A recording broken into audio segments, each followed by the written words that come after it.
Hello everyone, welcome to Exam Treasury. तो आज के इस वीडियो में हम लोग डिस्कस करेंगे जेएनयू एमए का जो रिजल्ट आया है, और आज हम लोग specially political science, international relation और आईआर के बारे में डिस्कस करेंगे।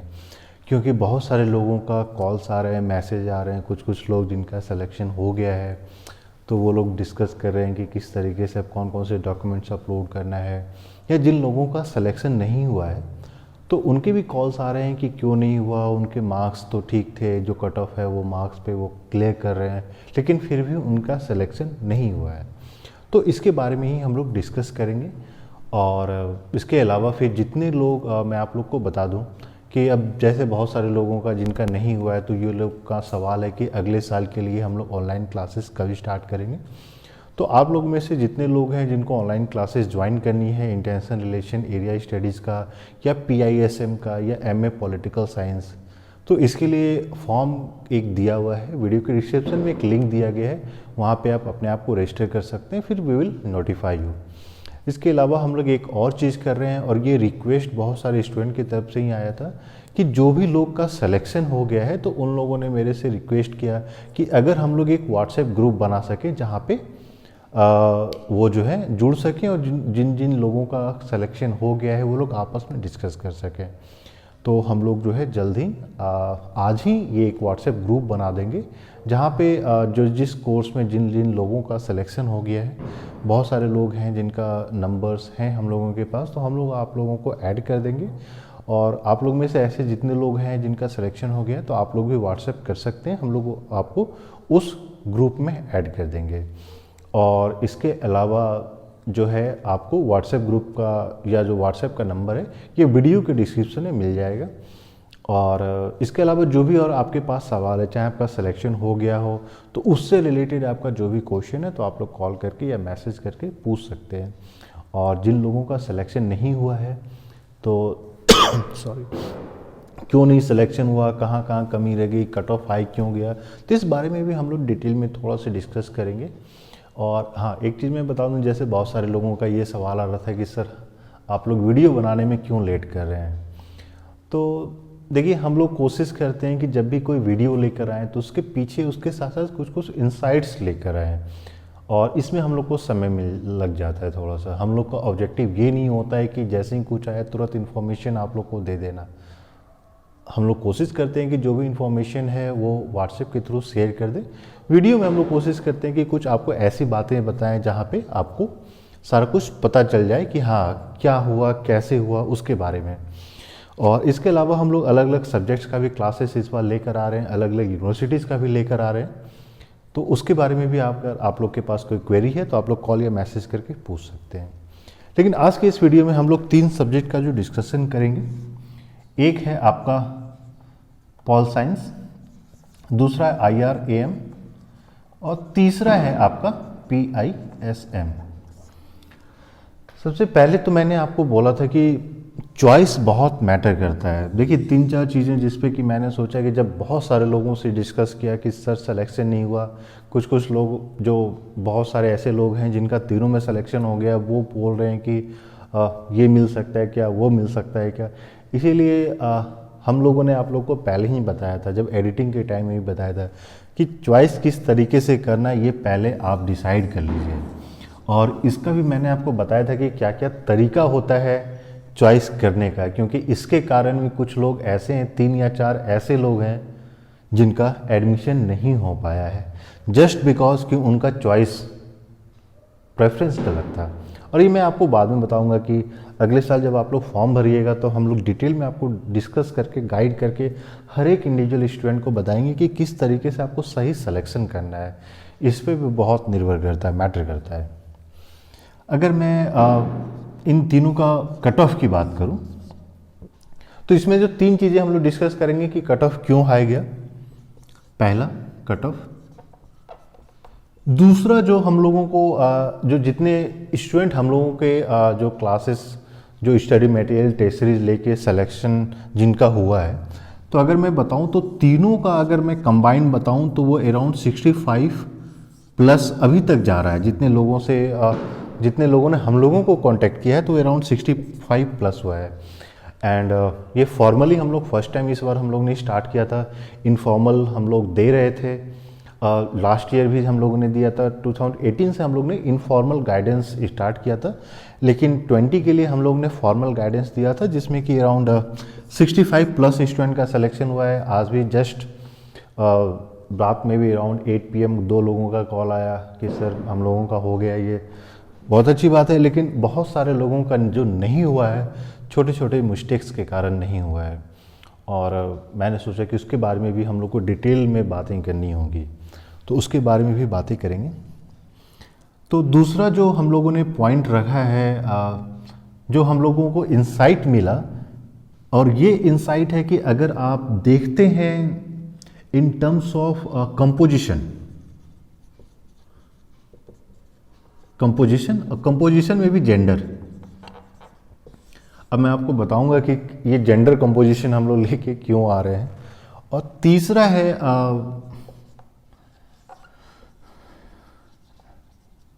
स्टूडेंट्स इन टर्म्स ऑफ की ईयर ऑफ ग्रेजुएशन। ये तीनों बहुत ही इम्पॉर्टेंट है जो कि हम लोगों ने लेकर आया है।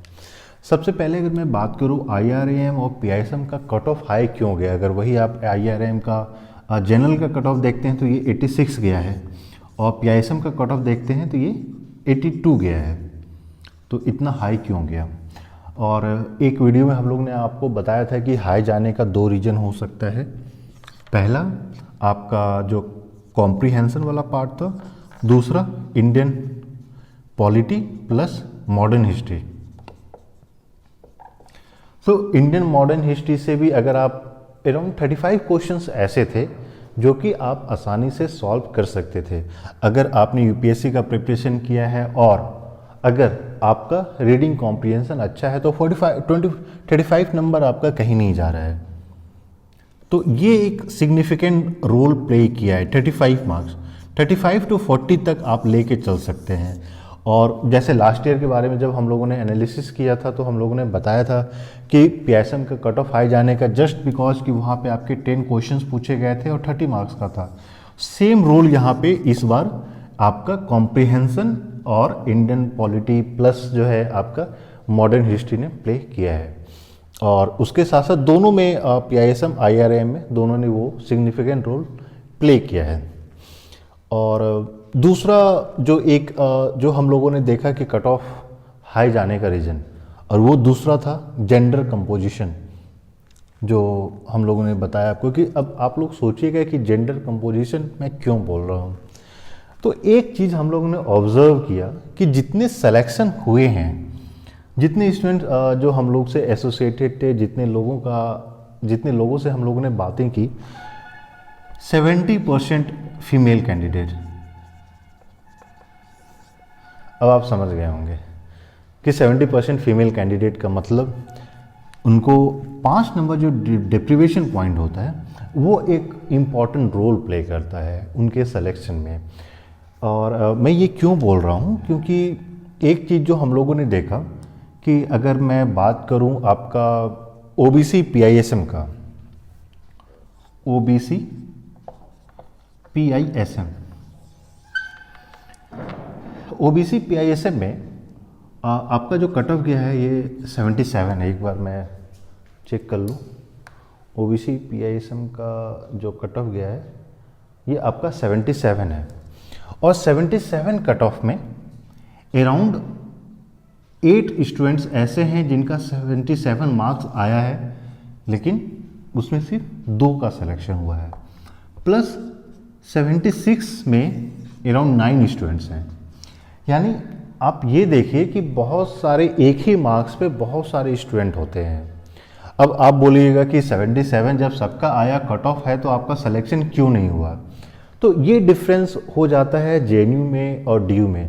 DU में जब अंडर ग्रेड का एडमिशन होता है तो वहाँ पे वो लोग एग्ज़ाम नहीं लेते हैं। वो बोलते हैं कि अगर आपका सपोज कीजिए इसको मैं परसेंटेज टर्म में कन्वर्ट करूँ तो 77% अगर आपने स्कोर कर लिया तो आपका एडमिशन मिल जाएगा। JNU क्या बोलती है कि यहाँ पे आपका सीट डिफाइंड है, जो लास्ट बच्चा का जो स्कोर होगा हम उसको कट ऑफ मान लेंगे। अब सेम कट ऑफ में क्या होता है कि जेएनयू में बहुत सारे प्रेफरेंसेस दिए जाते हैं।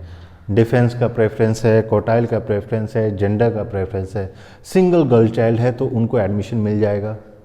जैसे कि 2 लड़कियां हैं जो जिससे हम लोगों की बात हुई, 77 दोनों का है, 2 लड़कियां, एक का एडमिशन हुआ, एक का एडमिशन नहीं हुआ। जिनका एडमिशन हुआ वो सिंगल गर्ल चाइल्ड है तो इसको प्रेफरेंस दे दिया गया। तो इस तरीके से भी बहुत सारी चीज़ें होती है जिसका आप लोगों को ख्याल रखना है, ध्यान रखना है। और तीसरा जो हम लोगों ने सोचा कि एक और बताऊं वो है स्टूडेंट, और वो भी ईयर ऑफ ग्रेजुएशन। अब देखिए इस बार क्या हुआ कि पैटर्न थोड़ा चेंज हो गया। हाँ, इतना चेंज हो जाना था ये हम लोगों ने भी फोरकास्ट नहीं कर पाए थे और हम लोगों की भी गलती थी।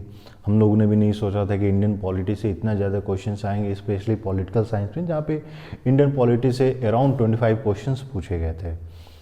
और इसके कारण क्या हुआ है कि मैक्सिमम हम लोगों ने जब सारे लोगों से बात किया तो मैक्सिमम उन सारे लोगों का ज़्यादा क्लियर हुआ है जो कि यूपीएससी में थोड़ा सा वो एटलीस्ट क्लासेस नहीं ले रहे थे, लेकिन एटलीस्ट प्रिपरेशन अपना स्टार्ट कर दिया था उन्होंने। तो उसका एडवांटेज उनको मिल गया है इंडियन हिस्ट्री में, वर्ल्ड हिस्ट्री में भी, प्लस इंडियन पॉलिटी में। तो ये हम लोगों ने सोचा कि आप लोगों के साथ डिस्कस कर दूं। और प्लस ये भी बहुत सारे जैसे लोगों का ये सवाल आ रहा था कि हाँ उनका कट ऑफ नहीं क्लियर हो रहा है या कट ऑफ क्लियर हो भी गया है तो किस तरीके से अब किया जा सकता है, कि क्या क्या प्रोसेस है एडमिशन का। तो उस पर हम लोग एक सेपरेट वीडियो बनाएंगे।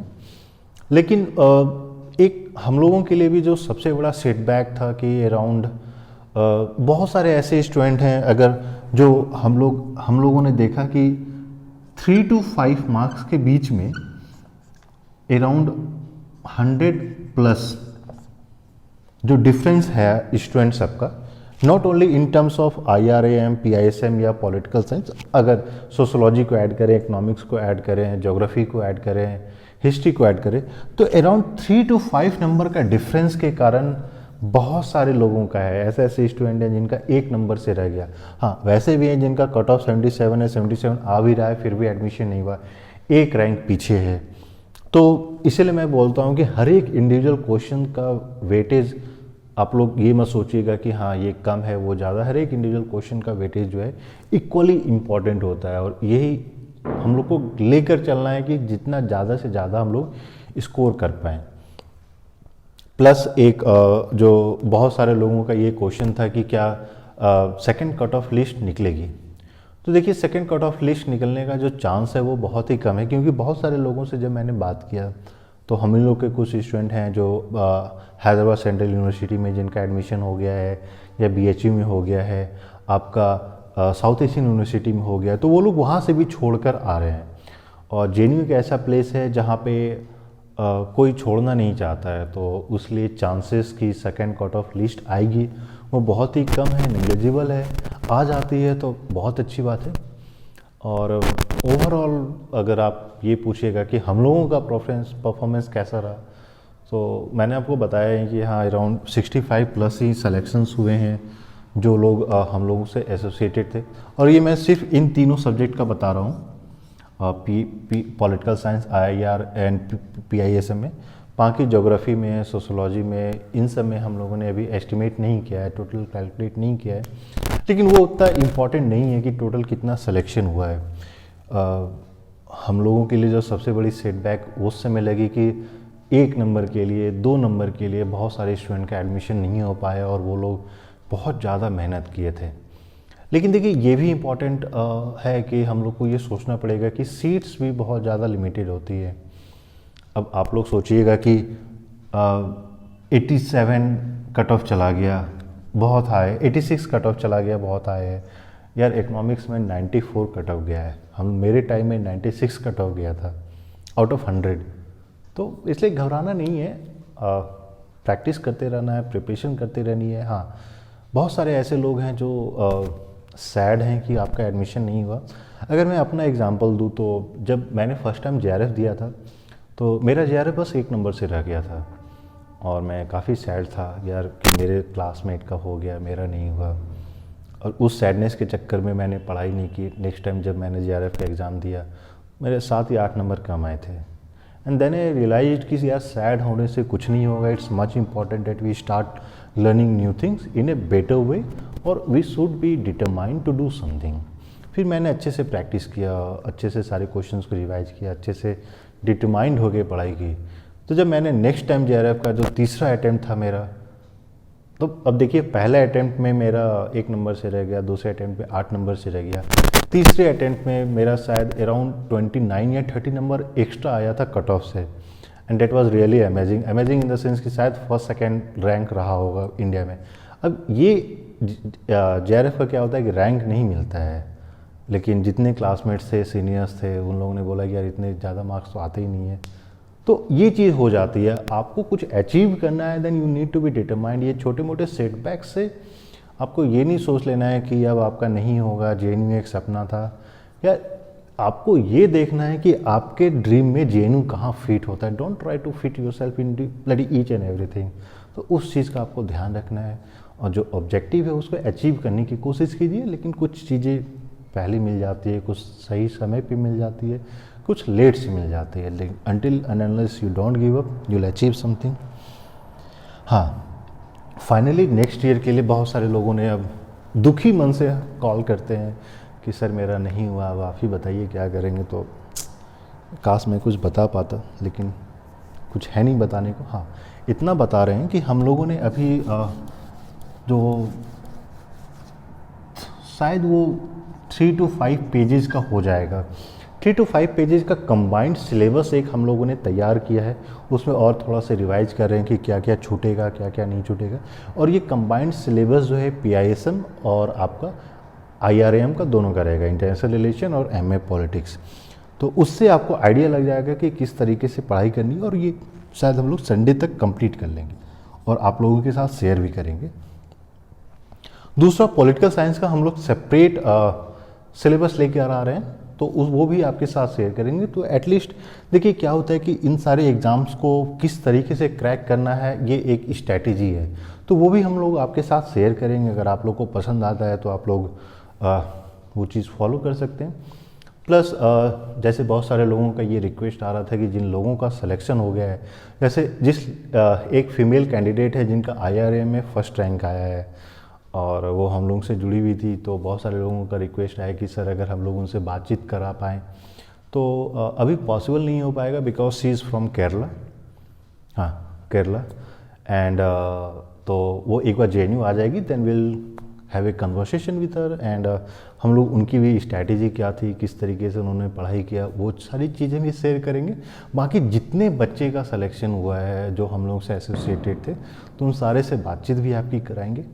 और एक चीज़ और मैं आपको बता दूं कि बहुत सारे ऐसे स्टूडेंट हैं जिनका अभी MA में सिलेक्शन हो गया और उन लोगों ने अपना इंटरेस्ट शो किया है कि एग्ज़ाम ट्रेजी के साथ वो मिलकर काम करना चाहते हैं। तो शायद आप लोग उनके साथ भी अब इंगेज कर पाइएगा, जो कि पहले नहीं हो पा रहा था।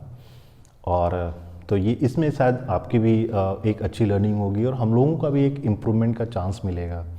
और हम लोगों के लिए कोई सजेशन है तो please give us that suggestion. आप वीडियो के कमेंट में जाके कमेंट कर सकते हैं या फिर व्हाट्सएप मैसेज कॉल किसी तरह के कर सकते हैं।